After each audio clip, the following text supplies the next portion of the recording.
观众朋友，大家好，欢迎收看10月27公视台语台下晡新闻，我是陈怡芷。咱先来看今仔日的新闻重点。台中有通信行骗大学生买手机啊、办免信用卡分期贷款，会当赚5000块，拢总有900人受害。中国央视报道，中国国务院前总理李克强因为心脏病发作，伫上海过身，食到68岁。台北大巨蛋总算正式公开，市长蒋万安宣布11月18日的试办比赛开放球迷入场做伙体验。新闻一开始，先来关心台中有通信行骗大学生签约，讲买手机啊、办免信用卡分期贷款，就会当赚5000块。结果这学生毋但无摕到手机啊，阁去互融资公司讨销，干那逢甲大学就外8人受害。警方目前嘛咧扩大追查。学生想要买3C 产品，却成为无卡分期的诈骗对象。有受害学生的家长指控，囡仔透过一个林姓男子，进入一间通信行来买手机啊，不过商品无摕到，还佫必须要派无卡分期的贷款。那我儿子最低的，他可以拿5000块，然后再来介绍人，就我儿子的同班同学可以拿3000元。我儿子明明没有拿到电脑，但是店家要他赖这里去告。家长指控，这个男子以投资为话术，鼓吹学生来到这间通信行来申办，唔但使现摕5000块，还佫会使将3C 产品来另外出卖食红，请学生签下5到10万不等的无卡分期契约，然后还佫被要求爱找下线，由学生另外找其他的同学来加入，造成更加侪人受害。他们总是会有一个领头的啊，领头的就会去带他们去买 Apple 的东西啦，他现在是卖电玩的东西啊。学生本地以为是稳赚袂了，还佫会使赚外多啊，不过最后无摕到产品，还佫被融资公司来催达贷款。目前已经传出，包括着逢甲甲东海大学，拢有真侪学生受害。而逢甲大学表示，伫这个月10号接到学生通报，已经启动校安通报。目前有81个学生已经报案。在前几期他都会付款。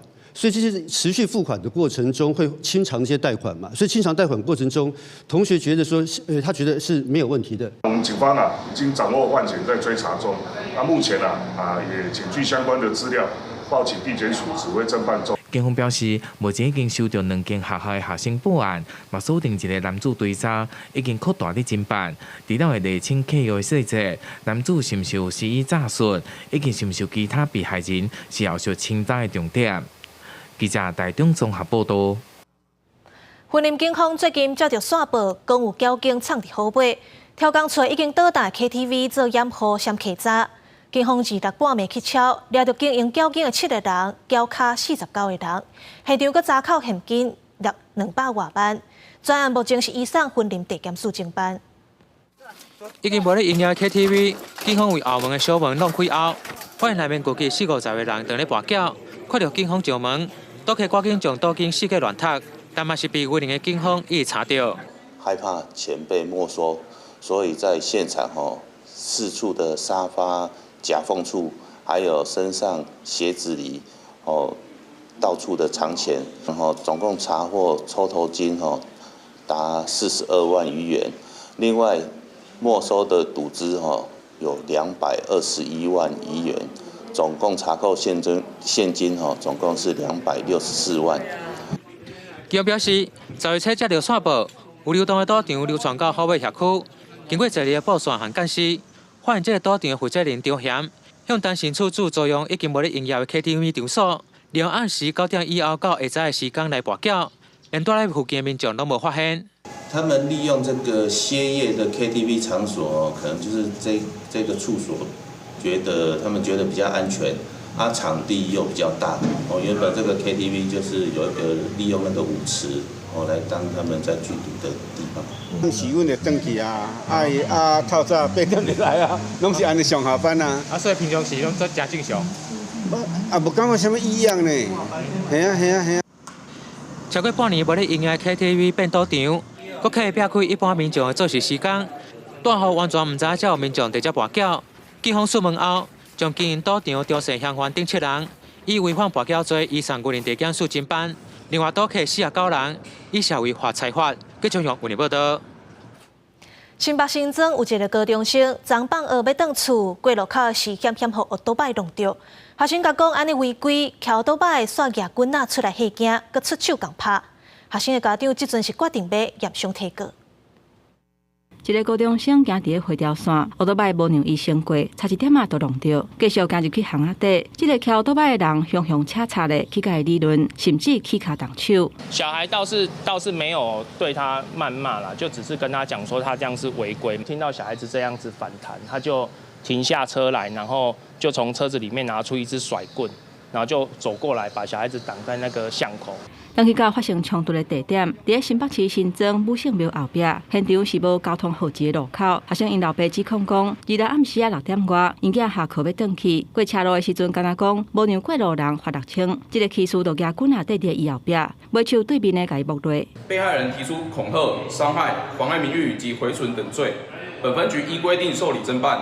有关未礼让行人部分，将检视相关影像，依法开罚。这个起诉互抓起来了后，伊讲这个学生嘛有叫垃圾话，不过讲无2句就起配面，家长带囡仔去验伤，而且告伊恐吓、甲伤害等等的罪嫌。雨伞卡伫咧哪？消防人员接到通报了后去现场，赶紧甲人送病院。同一天无共地点，行人地外搁一个发生。行人头部外伤及四肢多处擦挫伤。本分局将针对驾驶违规部分予以开罚。代志发生伫咧新北市汐止，一台游览车的驾驶，日下晡4点外，正话要往新台5路的时阵，若像是视线死角无注意到，去弄到一个87岁姓周的过路人，差一点就甲人搞过。乡镇地沟的情形要真实地出现，民众交通安全的观念也要加强。记者综合报道。最近小连续发生大台车的交通事故，立委就批评交通部的管理有问题。呼吁政府爱学日本的做法，若准驾驶违规，业者嘛应该连带处分、吊扣车牌。凡第2届、第3届都撤销执照、停止营业。10月24日，苏花公路磅坑内发生沙石车违规冲撞，造成连环追撞的死亡车祸。立委区显智伊讲，肇事沙石车类属的业者招呼通运，最近这2年，敢若超速违规就互人罚41届，另外还有其他各种违规拢总161届，批评这是犯唔惊，结果发生事故。你根本都不在乎要被罚多少钱，那就算司机这个记点太多，吊销执照又怎样？我就是继续无照驾驶啊！最近大车的事故真多，立委是呼吁违规驾驶所属的业者，嘛爱车拢爱吊牌停开处分，一直犯的人，更较应该停止营业，甚至撤除执照。运输业者认为，动罚虽然有效，不过过去国内对于交通安全无重视，若做要修法，应该都爱看所有的道路违规的形态，为自用车到营业车拢爱同步检验。全世界各国的法令不是只有对职业的驾驶职业的公司，甚至对于我们一般的驾驶人安全驾驶的要求都是很高的。交通部公路局回应，目前公路法对于职业驾驶违规无共样态，已经有相关的规范。有肇事记录业者当年偏监会无列顶，每个月必须都要接受至少1届查核。针对大车的事故这么多，会加强管理。记者综合报道。来关心2024年的总统大选，外界是继续咧关心南北合作的进度。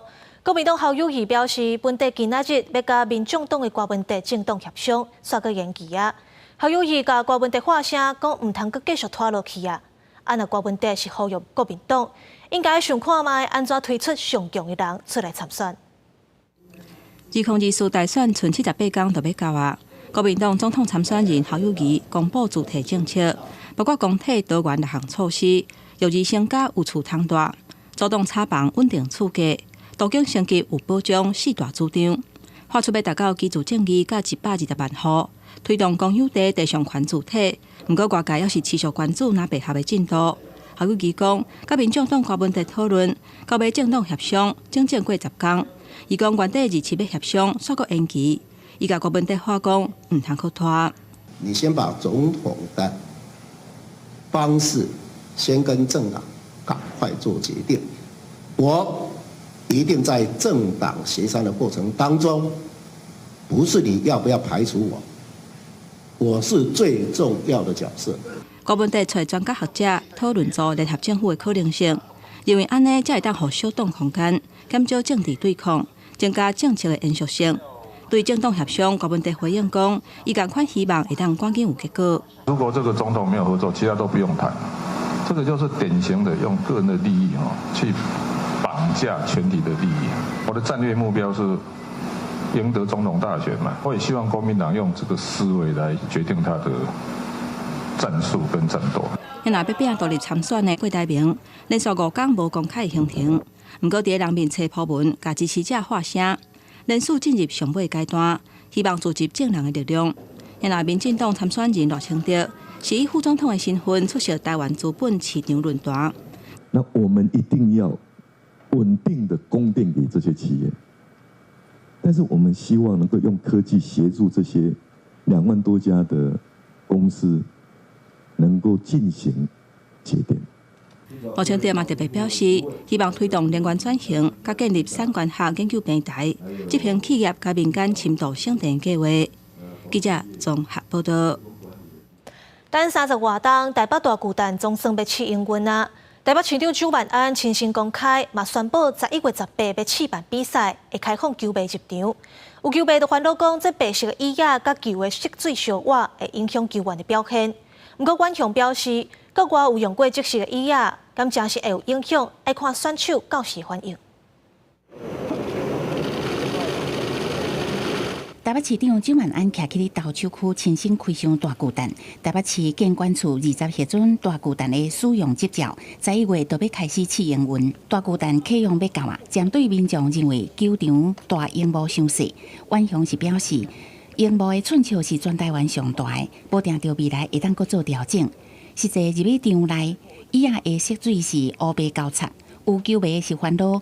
白色椅仔甲棒球的色彩相换，会影响球员接球的表现。这一颗台湾第一个巨蛋，不要成为世界上第一个白色座椅的巨蛋。既然执照给你了，蒋万安请硬起来，要求元雄该改就改。其实，在座椅的部分，它在舒适度还有它在颜色的部分，事实上在很多的国外都是有潜力的。会不会造成在比赛当中有影响的状况？我觉得还是要透过球员的实际回馈。假设真的有的话，那我们就来做改善。蒋万安表示，会甲阮雄沟通，是毋是加装椅套，避免食球的情形。7月中有请大联盟专家来指导，归纳出4大类的建议，包括本垒板内野防浪软柱、投手区连接草皮平顺、投手板悬度差1公分嘛爱改。已经要求阮雄完成各项的改善，拢以球员甲看比赛观众安全做考虑。大家都知道市民朋友迫不及待，但也顶住压力，用最高的标准来检视。我们在11月会举办2场示范赛，12月我们预计举办亚锦赛，届时会有亚洲各国队伍齐聚一堂，在大巨蛋。大巨蛋甲国父纪念馆连通道工程已经完工，各馆配合工程做景观的调整。未来大巨蛋会当直接透过连通道到国父纪念馆协助人员疏散。记者综合报道。继续来关心明年立委选举的部分。赵天麟退选了后，高雄第6选区民进党会派啥人呢？高雄市长陈其迈讲袂考虑派系，我个认为这是咧替黄捷铺路。若要争取参选的在地议员郭建明就真紧张啊，要求陈其迈爱沟通，唔通家己内决定。不过陈其迈是搁再强调讲，伊唔惊压力，会推派出上好的人选。那市长跟我们没有那么远，没有理由不见我们。爱市长唔通拒绝沟通，民进党立委赵天麟退选了后，空降人选声音真济，有意思要出来选立委的市议员郭建明，爱市长莫坚持空降，互长期参加地方的人机会，嘛讲愿意甲共选区的黄文义议员比民调。第6选区不是没有人，让我们跟有意愿的同志们一起携手做个民调公平竞争。连任真济届议员郭建明公开发话，唔仅对党中央，嘛对陈其迈，伊唔通伤害在地选民的心。而另外一个共选区的市议员吴文义，只是态度非常的低调，发声明讲家己经理不精，避免党内对立，人选是啥拢会全力来拍拼。而呼声真悬的黄捷，则是表示战术无选战定的机会。同款是少年辈的桃园市议员黄琼慧更加是公开来解小听。如果他来参选，他可以带动不只是当地的选情，而是全国的选情的这个拉抬。可以帮总统大选加分，也可以替民进党加分。这个是我唯一的考量，其他我都不做任何的讨论，必须提出一个有战力而且能够胜选的考虑。面对地方基层的压力，陈其迈讲将来无要无沟通，一直强调唯一的考量是找出当帮总统大选，还有民进党加分的人，唔惊什么款的压力。伊希望大家嘛当尊重中央党部评估了后的人选。记者王刘铁丹香港报道。选举要到，国安议题嘛引起关注。民进党立委赵天麟话，因的对象是中国人，风声讲这个女性有加入统战组织。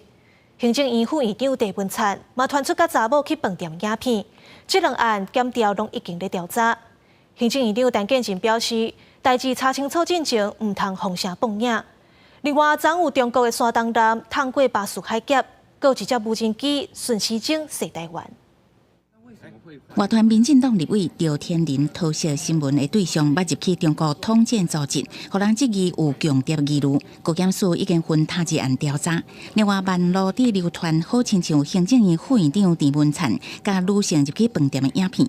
郑文灿已经提告相关面册专业。行政院长陈建仁也呼吁外界唔通过乌白风声放映。希望这件事情呢，能快尽快的来厘清这个真相哈。啊，我也在这里呼吁呢，少部分的这个人士呢，不必要在真相调查清楚之前再做其他的影射。最近一直有传出国安疑虑，中国对台也持续用两手策略。国防部26公布迄天，强军山东男穿过巴士海峡，进入西太平洋的监控相片。26至27、24点钟内，各查到35架强机，15架强艦伫台海周边活动，其中23台强机搁穿过海峡中线。值得关心的是，一台 BZK-055 6版的死神无人机，搁向正手边射台湾一轮。共军扰台，或者是所谓的经济制裁，甚至是以商逼政。这样的方式只是把这个两岸的关系、人民的关系越推越远了。个人觉得大陆也是在做一点步步进逼，已经改变现状了。他已经正在改变现状。我想共军扰台已经变成日常，但是呢，我们还是要战战兢兢、小心看待。除了军事施加压力，中国还通过爱国主义教育法，用刑法限缩言论自由，对象包括香港澳门人士、台湾，原来让人点名纳入，显示中国对台湾的统战2年攻势不断。记者综合报道。来关心国际消息，根据中国官方媒体央视的报道，中国国务院前总理李克强因为心脏病发作，伫上海过身，才到68岁。李克强伫疫情期间推动大经济，鼓励消费。不过，伫北京，这个政策真紧就画停啊，因为伊跟经济路线和习近平无同，有风声讲这两个人袂合。那李克强伫今年3月全国人民代表大会了后，就退休啊。中国共产党第17届、18届、19届中央政治局常委、国务院原总理李克强同志近日在上海休息。2023年10月26日，因突发心脏病。经全力抢救无效，于10月27日0时10分在上海逝世。中国国务院前总理李克强传讲伫咧上海过身，享受68岁。李克强伫咧今年3月退休了，真久无公开出现。上面一遍公开出现是伫8月底，伫咧敦煌莫高窟参访。央视新闻今仔日报道讲，李克强今仔日因为突然间心脏病发作过身。李克强被人看作是强青团派，伫总理的任内，甲中国国家主席习近平作风真无共调，甚至伫咧习近平的集权之下，国务院只敢人听命办事。所以伫咧10年的总理任内，外国学者所讲的李克强经济下拢无法度发挥，尤其伫中共20代，习近平有真侪伊的亲情起来，强青团派差不多拢被消灭。团派首要任务前中共总书记胡锦涛。更加伫咧20代闭幕式时阵被请出会场。李克强伫咧最后一场政府工作报告结束了，甲习近平只敢若握手握1-2秒钟就随身离开，两人互动降到上低点。记者综合报道。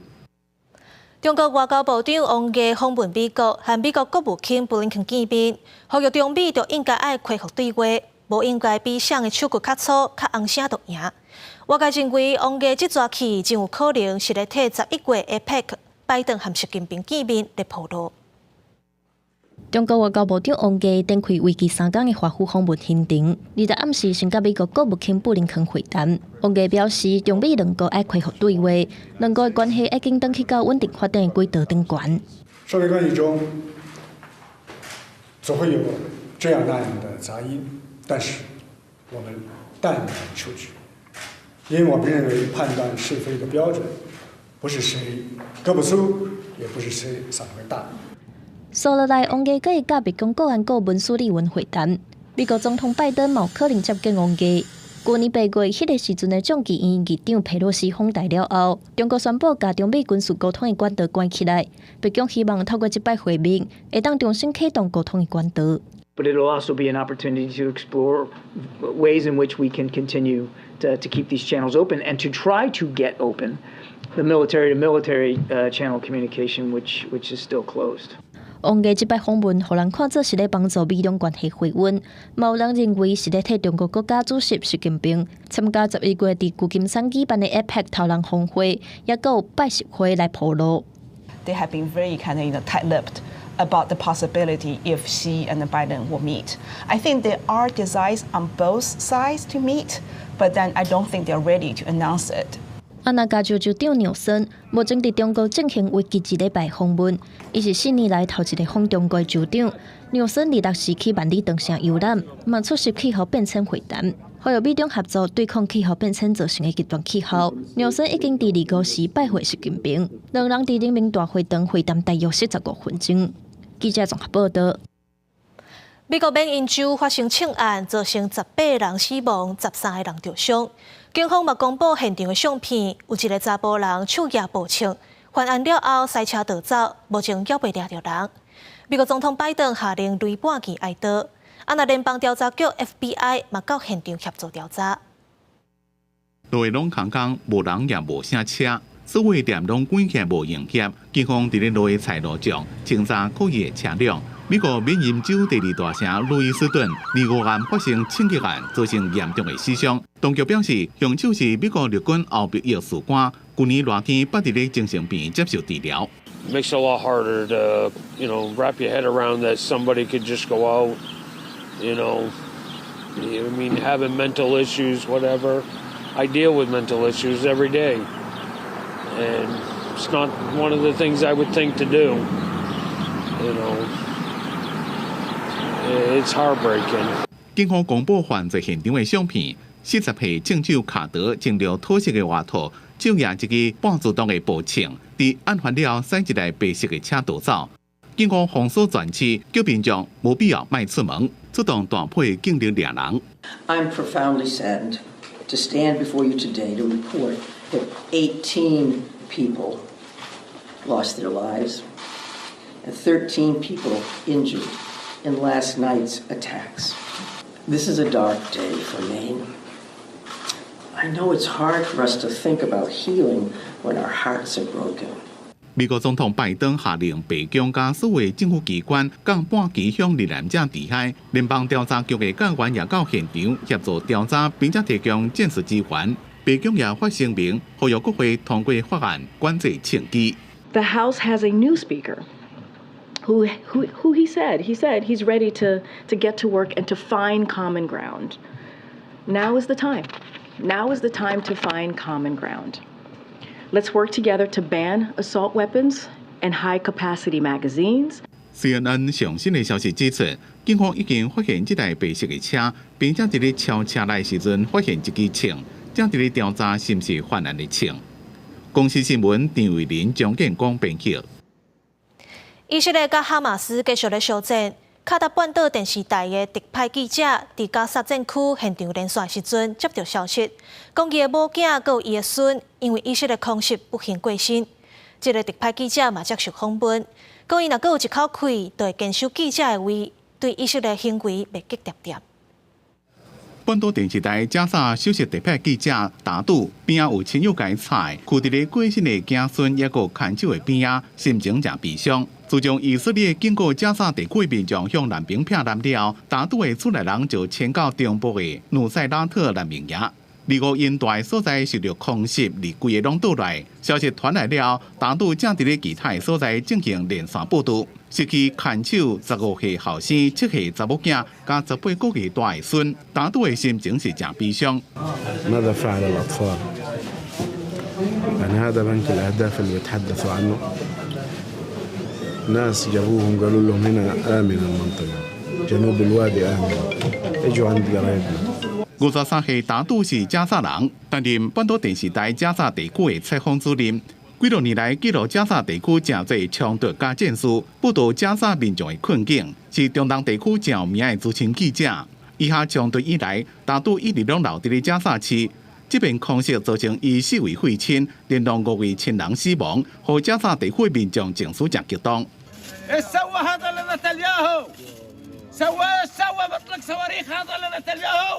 哈马斯组织讲，以色列自10月初7到即马对加沙的攻击已经造成7000人死亡。以色列伫咧25连续向加沙地区发动250遍的空袭。虽然以色列讲空袭是针对哈马斯的军事设施甲地图，也过是传出真侪平民死伤的消息。半岛电视台透过声明对大都表达哀悼，也指控以色列的行动是无差别攻击。在几天前，以色列政府也以半岛电视台报道无公平为理由，向翻译申请在以色列地区禁播。公司新闻张淑芬编辑。台积电进前宣布要开35亿欧元伫德国设厂，经济部长核准投资案，强调台积电伫当地是12寸的晶圆厂，所以高阶技术袂外流。另外，美国扩大禁令，禁止甲 AI 晶片卖予中国。台积电创办人张忠谋就表示，美国安尼施做，颠倒会伤害到所有的人。因应欧洲客户车用晶片的需求，台积电8月宣布要以35亿欧元伫德国设立晶圆厂。日内经济部投审会通过投资案，认为台积电德国厂是设立12寸晶圆厂，无高阶技术外流的疑虑，这原来是台欧历史上上界大的投资案。现在经历过阿里隆纳啦，然后又日本啦，哈，我想这个经验慢慢的累积起来，慢慢丰富了哦，所以我猜想这个。有一些美美嘎嘎哈，会比较顺遂。德方那边可以比较好的配合的话，我想也会，我觉得啦，经验上来讲会比较顺利。对，台积电毋若伫美国、德国、日本设厂，原定要伫国内的两科设厂，却去予当地居民反对法庭。即马中南部一寡县市拢积极表明欢迎台积电来设厂。国合会表示，台积电无论伫倒一个县市设厂，只要伫台湾投资，都是上好的选择。毋过，对于半导体产业来讲，目前上界麻烦的问题，除了分散地缘政治风险，恐惊也有美中晶片禁令这个忧虑。因为 AI 晶片大厂辉达正前就证实，美国封锁先进 AI 晶片输往中国的禁令提早上路。台积电创办人张忠谋日内出席活动指出，美中对立最后会伤到所有人，只有合作才会当加紧创新。大厂它当然可以左右逢源，因为它有钱、有人、有资源。中小厂它只能选边站，为什么？因为中小企业缺钱、缺人、缺资源。专家分析未来10年会出现一个世界两套系统，中小企业敢会当避免伫美中选一边，世界各国要共同合作创新，恐惊有难度。记者综合报道。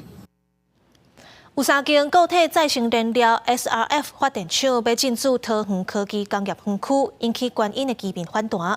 日内暗时举办说明会，现场的民众是大声发反对，批评政府。不过经济部和市府经发局表示，尽量伫1个月来协商，决议的结果到时会通知里长办公室。这3家 SRF 都要撤销掉，把它滚回去。说明会一直骂3间固体再生燃料 SRF 发电厂要入去桃园科技工业园区，引起观音居民强烈的不满。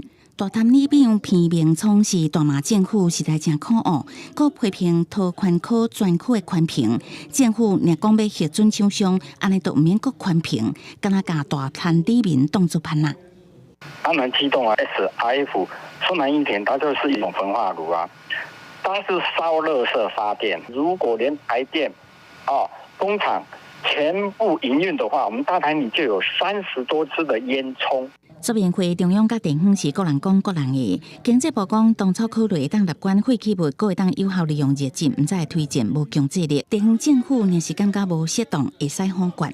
市政府表示，当初是经济部调集开会，决议由经济部推荐，甲地方政府专业核准模式入园，需要经济部为源头撤销推荐，才会当彻底解决。有关厂商入园与否的部分，必须由市政府跟经济部来做一个研商讨论后续。针对大潭里面强烈希望撤销 SRF 入来设厂，经济部甲市政府要伫1个月内磋商完，决议结果会通知桃园园区的管理办公室。经发局也讲到演商过程，会针对相关厂商设厂规范严格管控。记者综合报道。联合国自2018年开始提倡全面性教育，国际社会嘛渐渐对咧推动。台湾性别平等教育协会今仔日举办国际论坛，讲有要96个老师认为爱全面来推动，不过目前是无教材、欠资源，嘛惊家长唔支持。小学生开始对性感觉好奇，会接触到18禁的色情网站甲资讯。性教育袂当等，唔通干那纯口号。不过现行的性教育是列做健康体育的领域、个人卫生甲性教育主题的项目之一。台湾性别平等教育协会指出，国内由原是注重伫咧生理甲性行为相关的知识，这甲联合国咧提倡的全面性教育比起来实在有差。学生的情感关系，他的一个性的生理发展，还有自我认同，其实在 CSE 全面性教育里面，其实都非常的重视。全面性教育包含着感情的关系、平等甲尊重。协会调查指出，95.73%的小学老师认为有必要来实施全面性教育，不过13.88%的老师捌方要求避免去教着某一寡性教育的主题。也那50.8%的老师是惊教课的时间无够，目前无教材资源嘛不足。教育部长潘文忠表示，国教院当咧清查，要为现行的性教育基础来调整。更新的能够从全面性教育的观点来实施有关性别平权、性教育、情感教育，我想这是一个逐步发展的趋势。那我们也因应这样的方式，能够逐步的来做调整。潘文忠指出，按算今年底会先完成中学阶段的全面性教育教学指引，提供给老师来参考。另外，协会嘛表示，全面性教育伫亚洲也阁算新的政策。以日本来讲，中央无支持，不过地方也是有在做。其他附近的国家嘛有来自家长的压力，因嘛透过论坛甲对话来分享经验。记者综合报道。为着要改善护理人员的待遇，卫生福利部规划过要另外加4成到5成上暗班的津贴，上紧明年1月就开始。不过成功病院是早大生，按算11月就开始加薪水。顶礼拜有500个医疗人员游行，要求改善过劳待遇等等4大诉求。成功病院带头宣布，为后个月开始加薪水，轮300护理人员加薪水1680块。若新来的月级是43680块起跳，另外阁有奖励金，半年分一届劳任奖金、绩效奖金。上班的头1个月签约奖金有7万块，希望会当甲人力留落来。今年10月开始，健保署放令急性欠血脑中风患者自由座健保给付范围，为发病3点钟以内延长到4点半钟。若为11月开始。若共款正常的病人做手术缺血角，给付的范围嘛延长到24点钟内，已过一年有2000人受惠。我就敲电话，妹妹讲我不对劲，因为我讲话呢，感觉我唔知这个情形佮中风。今年60多岁的廖大姐，几个月前，互厝边甲厝内人发现行为有淡薄无正常，紧急叫救护车送到病院，发现是脑中风。随主养血角的药剂，甲性命保护掉，也无失灵，是真好运。为我摕100块，摕咧也落去。我当初我老人痴呆症，袂记哩。第2点摕笔嘛落去，第3点，这个头壳遐会麻麻，过来行路一直偏去。时间就是脑细胞，你时间拖得越长，脑细胞就死亡越多，就消耗越多。医师表示，中方抢救就是咧拼时间，平均1分钟就通互100万的脑细胞死亡。今年10月，针对急性欠血性脑中风病人，健保署放令使用血甲氧解剂的给付范围，为发病3点钟以内延长到4.5点钟以内。在1月开始做机械出血甲手术，给付范围也为发病3点钟以内延长到24点钟以内。以前3到4.5个小时，病人家属可能需要自费，一个病人自费大概2万多。如果是做动脉取栓，家属 OK 同意，大概一个人要花30万。现主时放令血甲氧解剂机械出血甲手术的给付范围，医师估计一年通有2000人次左右通减轻负担。伫10月29世界中风日进前，医师要提示考决，微笑、举手、讲得好，若是有其中一项动作有异常，就要赶紧敲119。记者郭文水新北报道。台南中西区有一个查甫人，本来要去病院看病，就算无紧急状况，嘛拢会敲电话叫救护车。台南市消防局统计，今年就有53件，阁有捌一天14件过。不过消防局是依照台南市救护车收费执行要点，敢若会当开1400块的收费单。未来想法要研究办法，避免阁出现浪费医疗救护资源的行为。消防局119的勤务中心，逐天的消防救护案件多，但是问题就是有一寡民众明明是紧急的救护，嘛是都要叫救护车来载，送到病院。有什么慢性病史吗？孩子，你刚才有报案件？没有，只有单纯肚子痛。什么状况？近期台南中西区有一名男子，每一次要到病院来看病，就敲电话叫救护车。附近几个分队拢去用排过，统计一天叫救护车高达53次，还有一天坐4次的记录。本月21号，救护人员将伊挡袂掉，开出收费的通知单给伊。10月的部分就是这个月，它的频率越来越高哦，可以高达21次啊。那在历经3次的访查，可是未见有成效，我们救护同仁就向他开了这个收费的通知单。毕竟还是有很多人需要就是救护车这个资源，那它是属于大众的一个公共资源。只罚这么一点点钱，我每天喝一杯咖啡、一杯饮料就超过这个钱呢。我觉得不可思议，我觉得应该有罚则。不过一张1400块的收费通知单，恐惊合作的成效是不好。我们会来跟这个召开会议啊，对于这一个滥用的这个处罚能够再加重啊，提高那个比例。台南市消防局是强调，救护的案件是逐天拢增加，但是嘛有真侪慢性病患或者是啉酒醉的民众，是尽管是叫救护车坐到病院，都为了省一条交通费，煞滥用了宝贵的救护资源。针对这款把救护车当作客停车的行为，嘛要研议办法来阻止。记者吴正训台报道。今仔日开始，因为东北季风变强，华南喷河区嘛刷过来打伫台湾顶悬，所以自今仔日开始到后礼拜一。这方面的北部、东半部温度会较低，各地头的天气嘛无稳定，较会落雨。民众都爱记住早雨伞，加套一领衫。北台湾了后的反冷，天气有较秋晴。气象署指出，自8月开始，东北季风增强，加上华南喷河区刷向东边过来，按8月到后礼拜一，各地天气会较无稳定，尤其北台湾温度降4度至6度左右。另外，落雨情形北部、东半部因为伫这方面较高落雨。今明2天，迎风面北部、东半部地区下雨情况比较明显之外，周日到周一这段期间，北台湾的下雨的情况有可能再更缓和一点点，下雨的情况更局部、更零星。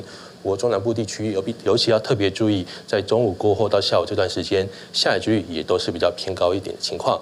虽然东北季风增强，不过气象署讲其实也无甲真冷，北部东半部上低温也够有22度，也若中南部爱到拜六礼拜才会反冷，到后礼拜2开始，东北季风对减少，各地气温回升，水气卖减少。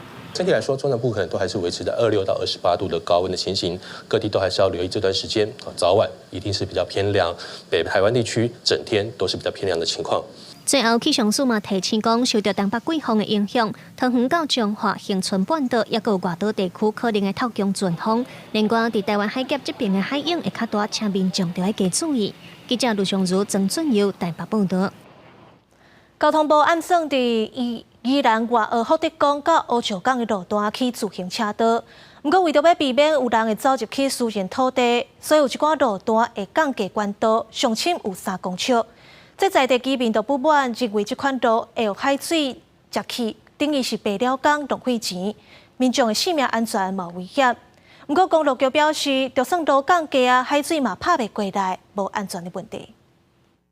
即马真侪人伫休困的时阵，拢会去骑脚踏车。交通部就准备伫咧外澳福德宫到乌石港路段起一条自行车道，沿古一管路线经过在地人所讲的小白宫的私人土地，路面上最会降3公尺，引起争议。不然路脚弄到这个沙滩上的话，等有路有用跟有的用跟没有用一样。阮大家拢知影，用拢较加起来，然后他用有当时啊冲到迄啊，较路呀。 这个小白宫是大家该叫做阿拉比王的人造文起的，因为建筑物外形规个拢白色的，将有中等的风情才获这个名。在地居民讲，小白宫内面也有国有土地，国产四川继续租予小白宫的所有人，就算公共建筑有需求，也袂放出来，互全民共享。作为降低自行车道的管道，有可能危害民众的安全。所谓的公有地，就是咱所有咱国民共享的物件。我希望讲限落咱全民。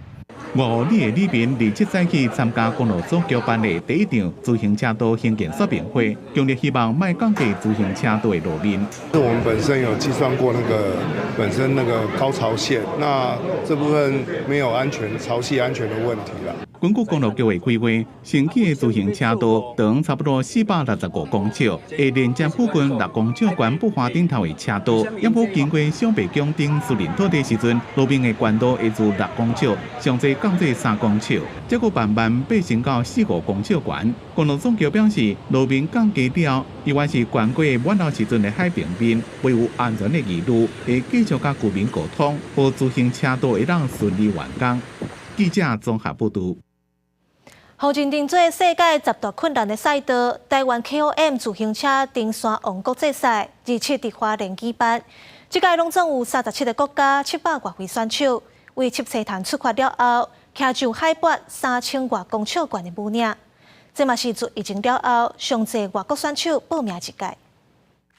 透早6点，花莲七彩潭组织真侪自行车的选手。比赛开始了后，因为选手伤济，伫台九线还阁小可塌掉咧。不过进入台北线中环公路，爬行了后，各车队开始加速。组织团差不多60个选手，主要由为澳洲来 Benjamin Dable 领先。16前60名了，加油！前60名加油！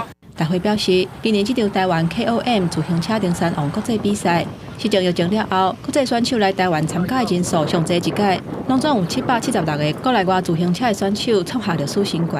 有外国选手422位，来自全世界37个国家地区的外籍选手参与。那同时呢，在台湾的部分呢，有300多位参加，所以总共参加人数有700多位。 而且侪各国的选手，因为路线是国际上真罕见，100多公里的路途，为海拔0公尺爬行到3275公尺的关山赛道，平均爬行3.5趴，有的爬行的角度阁超过15趴。第一次为什么会想要来到台湾来参加这个比赛？很特别，第4次啊，风景很漂亮嘛，后面特别难骑，特别想来挑战。比赛结果，男子总排名第1名由澳洲 Benjamin Dable 以3点钟16分09秒打破 KOM 的纪录。女子总排名的头名是为日本来的Shoko Kashiki 以4点钟5分26秒摕到金牌。国内总排名的冠军是黄冠霖以3点钟34分06秒完成比赛。记者综合报道。体大大车兵。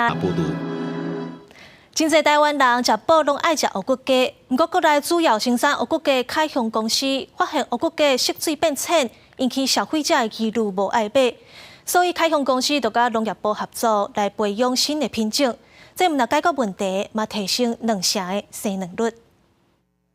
白色鸡毛乃至型鸡个乌骨鸡，真侪人会掠来订报补充。早期乌骨鸡较细只，为着要好鸡含肉鸡配种。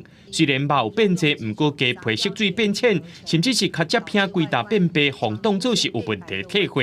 开兴公司决定和农业部特产试验所进行参与式育种，选出更较好的乌骨鸡品种。总产大概可以提升将近2成的产蛋。那在鸡场的部分大概可以提高到300克的一个换肉率的一个稳定度。在屠宰场我们几乎没有被摆的鸡的。所有的过程鸡仔是民间提供，经过着脱刺所的辅导，选出鸡皮较乌的内摊后一代，经过11代汰选，培育出开心金达品种。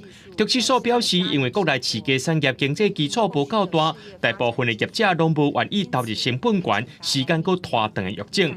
这届是建立真良好的公私合作模式。借由政府来去协助他们，那他们本身就是要出人力，要出经费，好，要出时间，好，这些都是他们必须要去承担的一些育种的成本。除了乌骨鸡参与育种的，也有进行翻鸭，也甲这鸭的体重有关，而且袂去影响到生卵的性能。脱刺所表示，两种全新的品种也会提供予产业做种，希望予农民有更较悬的经济收益。相关技术也会当转移予有需要业者。记者综合报道。烤地油是真热销的保健食品，国内大概有种1000公顷，伫台东县目前有146公顷。原住民的部落占上多，因为这经济价值悬，种的技术嘛正低，所以农粮署目前正在推广农民和合作社做伙来种，希望会当振兴部落的经济。台南县延平乡布农族的布拉国生产合作社，20位种烤地农民所种的有机烤地籽，昨嘛正伫咧采收，烹制了后，搁再掰卡，用机器制出高品质的烤地油。因为延平乡环境污染较少，种植的技术较低，野生动物较无容易破坏，所以农粮署东区分署鼓励农民转做。是比较好管理了，比较简单了，种下去就除了施肥割草以外了。积极的利用我们这边的这个场域、好的环境，那结合这个生态旅游跟一些 DIY 活动，来推动他们的这个苦茶的产业。烤地籽这几年变做个人的保健食品之一。目前伫台东县只有146公顷的种植面积。台东县的环境如果适合种有机烤地树，特别是透过生产合作社契作模式，会当保障农民的收入。而且毋但是生产烤地油，伊个当做做雪文甲精油等副产品，生产的利润也当补助农民。农粮署正伫咧推广契作。如果农民在他们的契作价格上面得到一个保障的时候，他们会更愿意来参与在这个行列里面。农民讲，烤地树就要种6年才有法度采收，因故有合作社的生产保障，会提悬种植的意愿。农粮署建议部落的农民参加合作社生产模式，进行部落的经济。记者综合报道。寿山是高雄上早开发的所在，到到保存经济人文遗址，包括已经100年的先进古墓。最近寿山国家自然公园管理处，佮高雄市旧城文化协会都合作，伫寿山调查研究古墓墓牌的历史，拢总有156块墓牌，其中上早已经有303年的历史。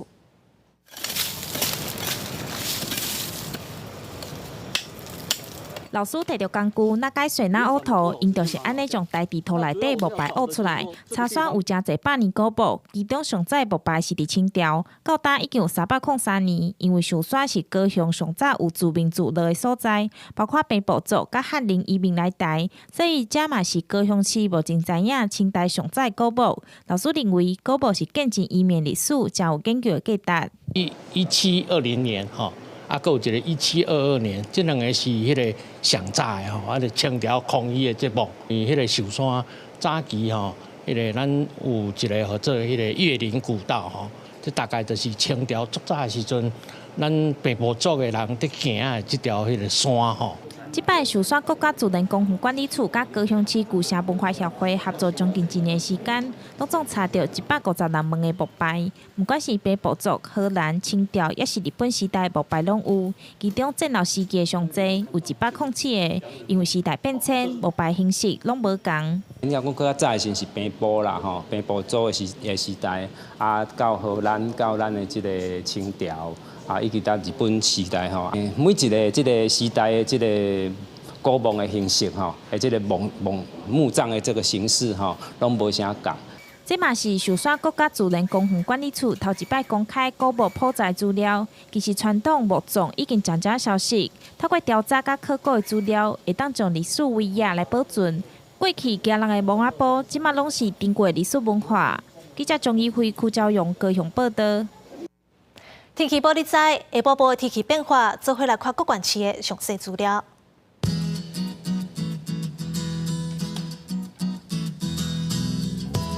北部地区23度到26度，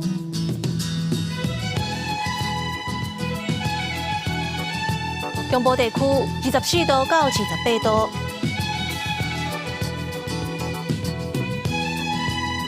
南部地区26度到30度，